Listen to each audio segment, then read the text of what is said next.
Ito na ang mabibilis na balita sa Metro Manila. Arestado ang isang dispatcher sa NAIA Terminal 1 na nangungutong umano sa mga taxi driver. Ayon sa CIDG, nagreklamo sa kanilang tanggapan ang grupo ng mga taxi driver na nabiktima umano ng suspect. Humihingi raw ng 100 pesos ang dispatcher sa kada taxi driver, lalo na yung mga bumabiyahe pa probinsya. Kung hindi raw magbibigay ang mga tsuper ay hindi niya pinapasakyan ng taxi sa terminal. Batay sa inisyal na investigasyon, third-party contractor ang suspect na nahaharap sa reklamong robbery extortion. Tumanggi siyang magbigay ng pahayag.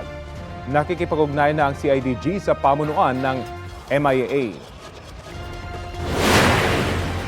Inararo ng isang pickup ang ilang concrete at plastic barrier malapit sa kanto ng EDSA, Bansalangin sa Quezon City kaninang madaling araw. 9 na concrete barrier at isang plastic barrier ang tinamaan ng sasakyan.